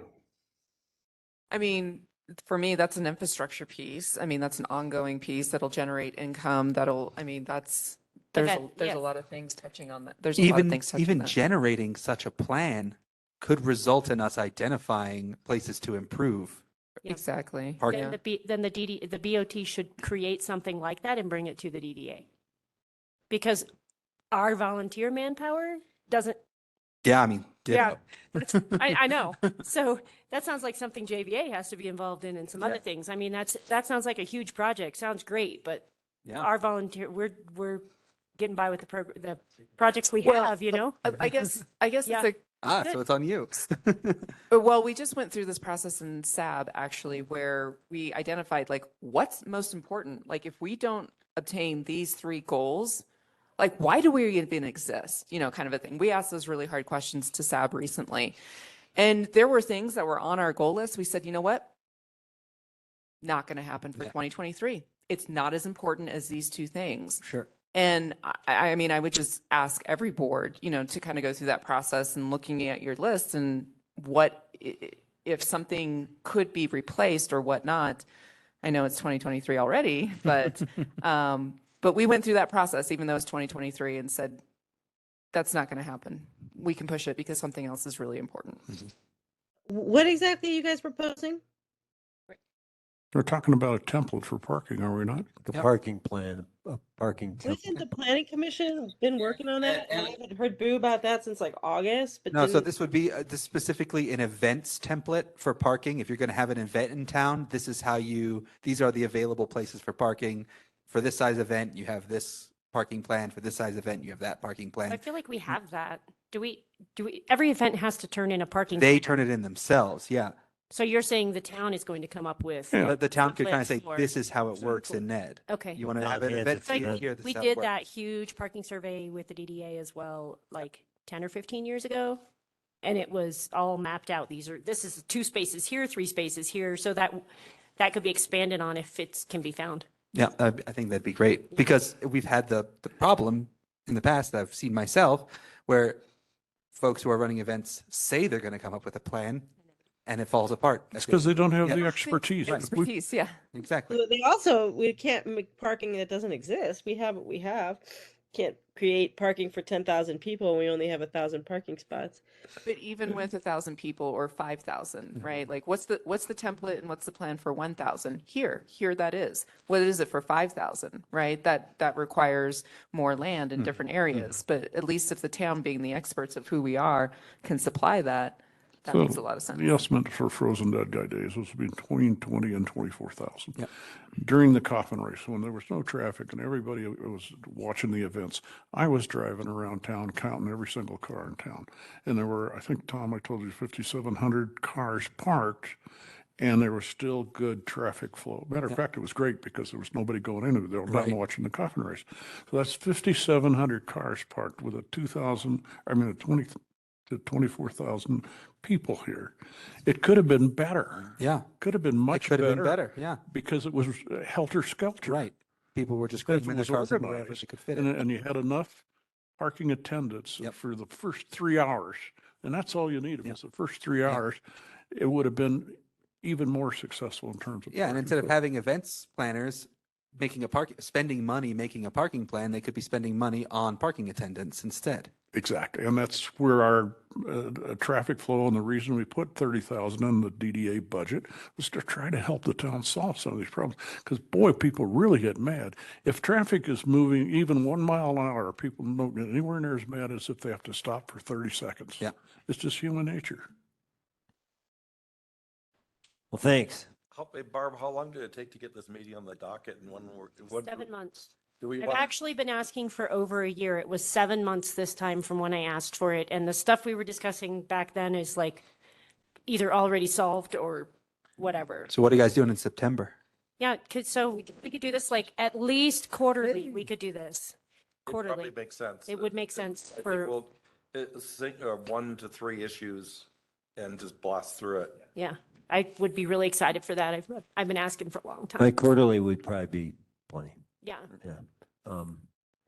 I like it though. Thanks for being, persistent. So, let's go ahead and move into discussion item number 4. And, I'll take at least some, if not, well, I'll take some responsibility for the fact that this went on the agenda. I know it was being discussed by another BOT member who's no longer here, but the reality is there was never really an answer. And I think it's more, it was good. I talked with Kate yesterday and dug back, and I spent time today looking through old agendas, and I found it in January or February 15th. And the reality was back in parking was like a line item on a bid proposal on the second page. It was kind of buried in there, number 245 for like $3,150 ultimately. But I looked through the plans and it wasn't on any of the plans. And I've talked to old trustees from back who were on the board at the time who said, I don't remember that being specified. And that's why we brought it here today. Because the reality is it was in there. I found it, but it was hard to find. And what Kate agreed was like in the future, something like that should have just been bold-faced and made clear. Like, let's just put it out there and get it approved and make it something we know about. And I back in park all the time. Like I agree with it perfectly. I have no problem. But it's interesting watching, and even in the flow of emails that went when Trustee Blakemore brought this into town, and JVA and town employees, there was definitely a back and forth. There was no clear cut like, yeah, this is the way to go. And ultimately, this will be town property, and the town will get to do what they want with it. But I think if anything else, talking to Kate, it would be good when something like this is coming up to just be crystal clear about it. Like I was on the PC when you brought your parking proposal to us, for your paid parking. And these articles, I've read them before. I've seen them in those packets, and you were crystal clear. This is all going to be back in parking, so there was no gray area there.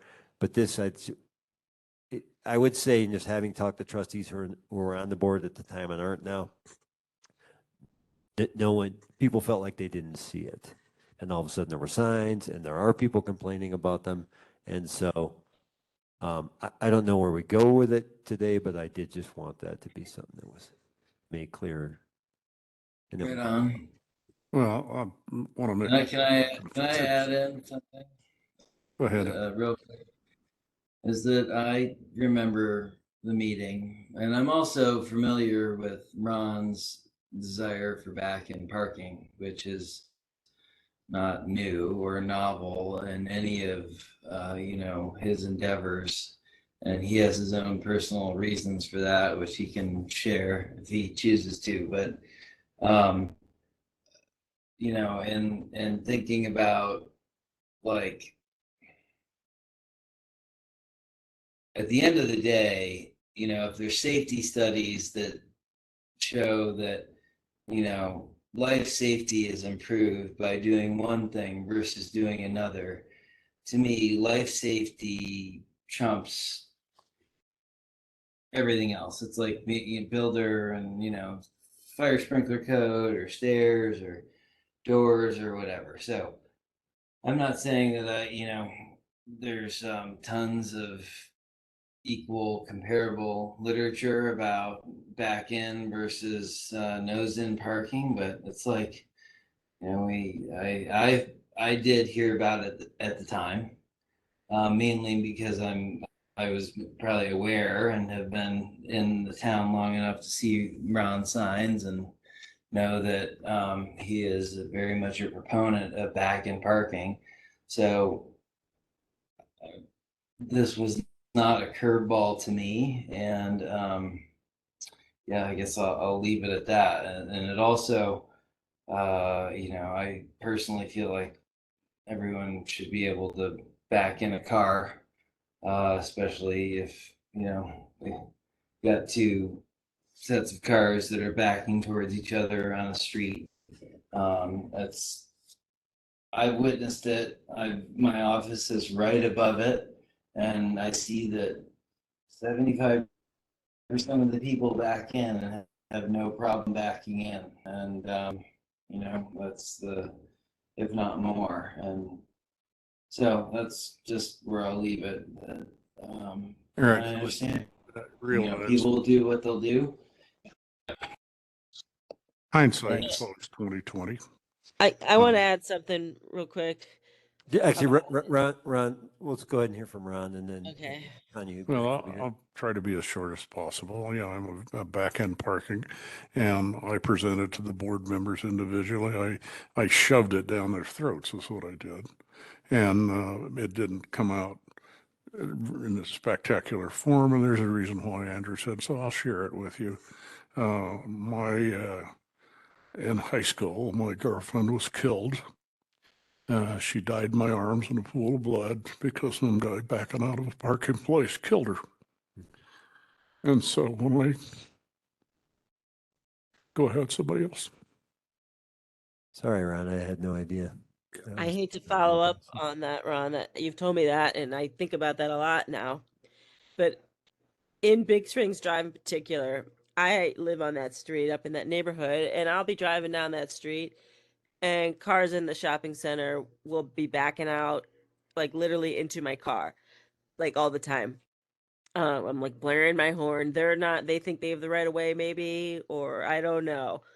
So I think I understand why Ron is a proponent of it everywhere, but I think particularly on a street where people are going, 20, 30 miles an hour, even though they shouldn't be, but they are, to have a lot of cars backing into traffic isn't smart. On the other note, I know there's a store owner whose car got hit, before the parking job was done, and her whole engine had to get rebuilt. It was a hit and run. And so she says, I won't back in. I'm not doing it. I want my front end safe, parked, tucked in. So if someone hits me, they just hit my back of my car or whatever. And, as far as I think everyone's concerned, she can do that, right? I mean, it's not like it's not a ticketable offense, I don't think. I don't think we have that as a ticketable offense. It's just good practice on busy streets to not back into traffic. And also, as Andrew was saying, two cars coming out, one coming out of, the doctor's office and one coming out in the new parking. If they're not paying attention, they're going to hit each other. So I think it's not a terrible idea. And I think if you can do it, you should do it. And if you can't, like, maybe you're like myself, where like if it's pretty tight, I have a hard time getting it in there. I can definitely back in if I'm the only one, and so at that point, if I had a park, I'd probably just go nose in. But arguably, if I can't back into a tight spot, I probably don't have any business driving. But that's another story. That my question Shani. was whether or not this is a ticketable offense. Like, I don't actually know how town code is written. You have to adopt it as an Yeah, ordinance. I figured we have to. We don't have a blanket policy on that. Like, An example is that when First Street was made one way, it was a test from Memorial Day to Labor Day. 7 years later, they enacted an ordinance to enable it to be done. So, I think you have to enact an ordinance to pass it. Yeah. And that's my personal opinion. I don't know. I'm not a lawyer. Yeah, I kind of would have. So for me, on this particular issue, I would have preferred if we had passed an ordinance in order to make it a real thing, rather than make it an unofficial thing and now people are doing whichever way they want. And that to me seems potentially even more confusing. Maybe, but it's also okay to introduce a concept to people in a soft manner. True. The truth of the matter is, there are so many studies that show that back-end parking in the end is safer for everybody. The reasons that Ron mentioned, it's not just girlfriends, it's little kids, it's animals, and it's other vehicles that are behind us all the time. It's been shown over and over and over. And you know, there's always going to be a handful of people who are going to say, this isn't fair, or I can't do it, or I don't want to do it. And as a community, it is absolutely okay, not just okay, it's on us to up the game as a community on all of ourselves and on each other to try and create a safer environment to live. This is not something that we cannot attack and do. Everybody should be able to back in park. We'll just have to get it right. Yeah, and but to that exact point, Yeah. to me it becomes a matter of process. Like I Yep. would rather we do a townwide back-in parking campaign with a $0 penalty to start. Let's have That training phases it in, programs. right? Like I would rather do it that way than have one project that just throws up back in parking signs. You know what I mean? Like Just that's the way I'm thinking. Information item. Countries all over the world are starting to adopt this now. Yes. In Japan, it's against the law to head in park. Everybody in the entire country, everywhere, back ends parks. And police the same way.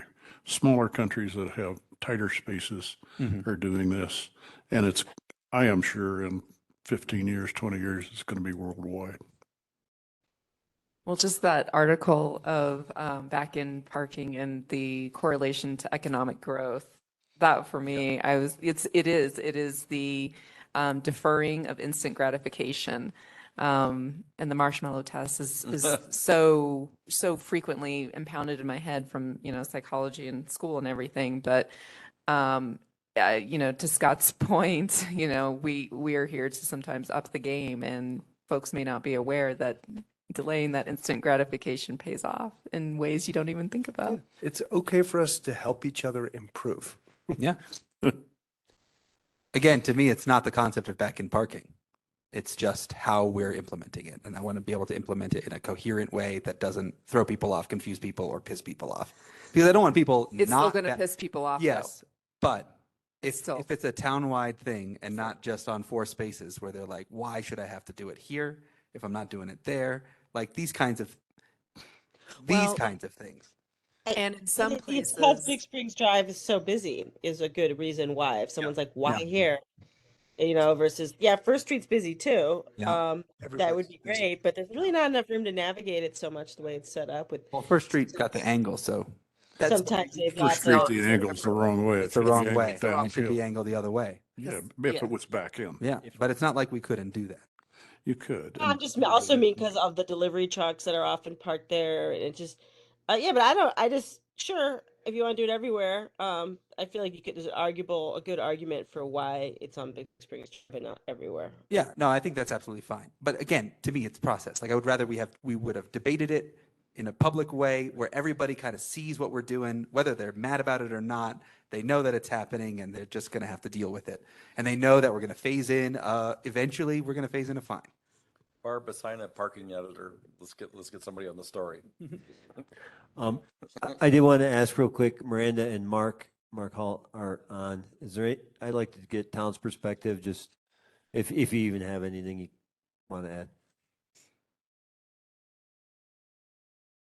I don't know, it's Miranda. I don't know if I have anything to add about the nature of the back-end parking. I guess the one thing I do want to alert the Board of Trustees to, and some maybe members of the DDA, is that there is a desire, once the Big Springs parking project is finished, to have some sort of like MOU or some sort of document that kind of does an official handover from the DDA to town. Because currently as town, we weren't maintaining the area because it's not a complete project. Talked with Ron and Andrew about that a little bit, but we weren't going to start maintaining it until it became truly a town asset of sorts, and that would come, in our opinion, at the end of the completion of the project. I don't know if there are questions about that. No, But thanks Attorney for Madsen, who's probably still on, I had it on my list to talk about next week, is just kind of a quick little like MOU of sorts. That's like, we understand the work I that can was done and what we're taking on. share that to wrap up, what we have left to do is to do the asphalt covering over, there's 4 parallel or 5 parallel spots that run directly in front of Hub Ned. So, most of the new spots are all perpendicular, but right in front of Hub Ned, because of road and distance, there's 4 or 5 parallel spots where the curb, I believe actually the curb and gutter are done, and it's just the asphalt that needs to be put down. So, I mean, in the grand scheme of the project, I would call the project like there's been Steve Curro has some punch list items that need to get addressed, but I would say, the project's 90% complete. That's, if not, 92%, but.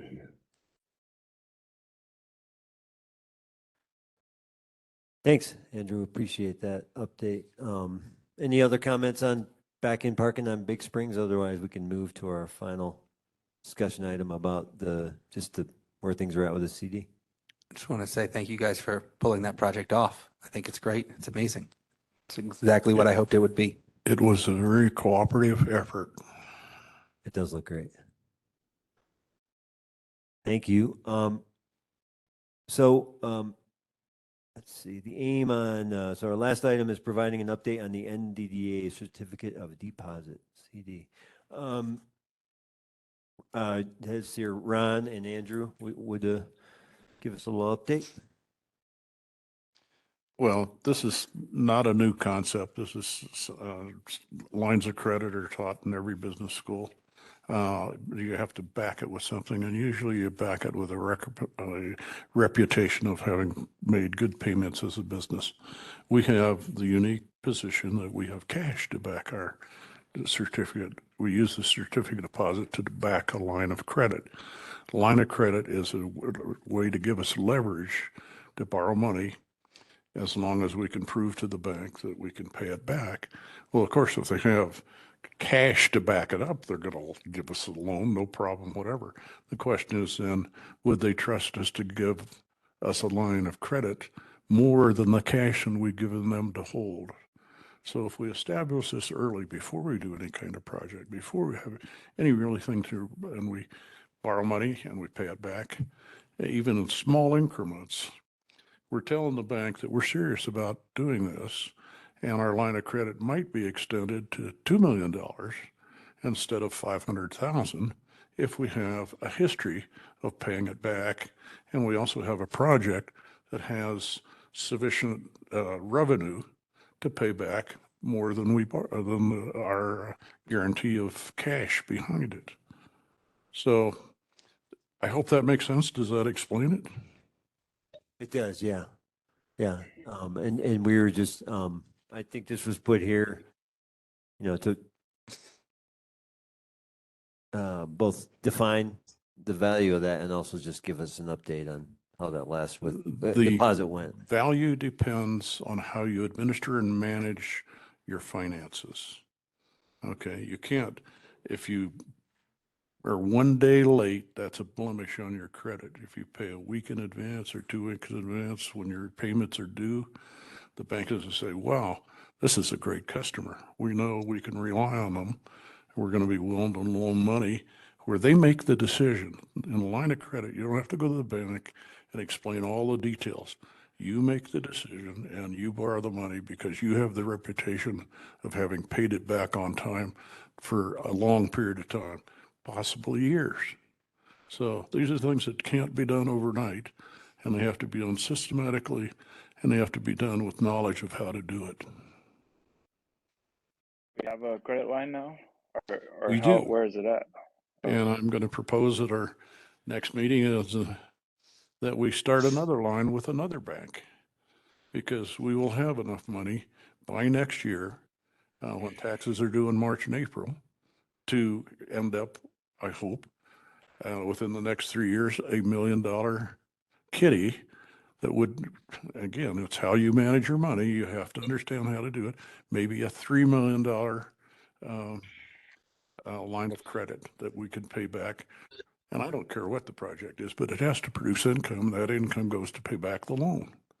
So, But Ron, a couple of things that I think we need to bring up, and you may have about to be bringing them up, so I apologize. But the fact that there's the very real $250,000 FDIC insured limits where we don't want to get all our eggs in one basket. So we're going to need to be pursuing alternate lending institutions, i.e. banks, to be able to, kind of have these CDs so that we don't put, more than is insured by the government in any one bank. Correct? Is that part of the pitch? Andrew, since we had that discussion, I've done more research, and Colorado also has an insurance plan. So we are covered to the full 500,000. Half of it is by the FDIC and the other half is by the state of Colorado. So we're in good shape there, but nevertheless. Then that's it maxed out at 500,000. Yeah, we don't want to use the same bank for the next line of credit. We should go to another bank. Okay. Again, it's one of those things they teach in business school. And again, hopefully we have projects that require funding and can get funded, and that's the main goal. But in the meantime, as Ron said, I agree, building credit and going through those exercises, because ultimately if the DDA, if and when they dissolve in the next 10, 12 years and it goes back, it ultimately becomes a benefit for town. And that, is the goal, is that town would have more lending access than they otherwise would. And well, the loan could extend past the expiration of the DDA as long as it was being paid back through the entity that you created to create the revenue. Right. Just the trying to, extend 30 years more. To the as long as fact it was that mature. all lending relationships we would hope would continue be well beyond the DDA's life at this point. That's all.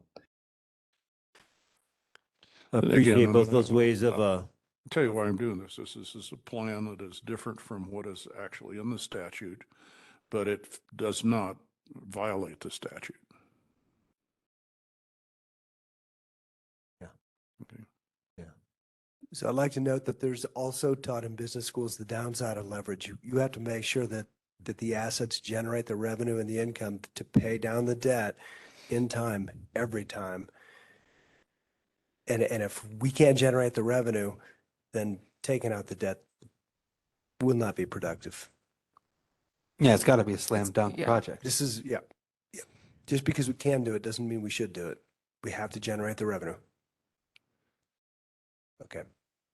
Thanks for hearing it. Oh, thanks. And I think one other thing Kate pointed out to me, and I'm reading it here in the AIM, just that we were pleasantly surprised. I know this is small potatoes, given the numbers you guys were talking about, but that the cost of the CD actually was less than expected. So that was all right. I'll address that. News. The original cost for 250,000 was $2,500. It took 2 months to get the thing put together for our first 250,000. We had delays this time, and it took 9 months. So each month, I went back to the bank and I said, well, the board is hesitant. Now, there is negotiation in business with banks. They can be flexible. They do. And our application went right straight to the holding company board because we are, for that bank, one of the larger lines of credit. So their board of directors considered it. And my attitude, because of the delays, was, well, our board really feels that we're a good customer and that we need a little special treatment. So every time I couldn't go and say it's done, I said, we need a little more special treatment. So every month, the price of the DDA went down. Or, I mean, not the price of the certificate of deposit renewal went down to $250. So I tried to take advantage of the delays for our advantage.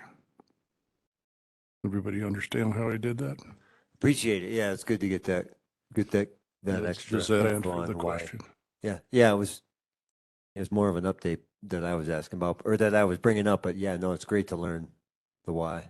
Yeah. Well, and as we go along and we take on a project, these are aspects that we can discuss, but the general public will benefit, but they shouldn't be. It's just like when you discuss employees or financial things or things of a nature where the town could be damaged by the public finding out about what the information is when you're actually working in the public interest.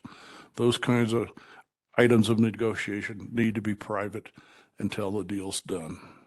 Yeah. Does that make sense to everybody? Because I will be coming back with you for an executive session. Well, I just wanted to ask, I know Steve, Danielle, Steve, and I apologize if I'm missing anyone else. I can't read that far, but anyone from the NDDA, or for that matter, Jesse or Tanya, anything else to say before we move towards adjournment? Can I ask a really quick question? Sure. Because Kate was sick tonight, and I'm just wondering, for DDA members, who's planning on being in person tomorrow night? Because if we don't have enough people, we should do this online. And I really think that it seems like Tanya's out of town, may or may not be on the meeting. I think Kathy's online. Scott's good either way. Ron, are you coming in person tomorrow night? I will be in person. You will be in person. Okay, so there would possibly be, I guess, Danielle, are you still on?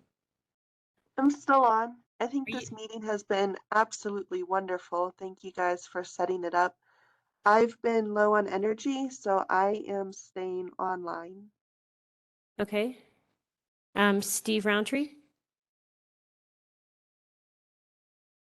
Yeah, I'll probably do it online. I'm still kind of recovering from being sick, so I felt like it was in my best interest to not be there, but to be present. So good dialogue tonight. Thanks for setting up the meeting. And this is my plan, is to call in for tomorrow night's meeting as well.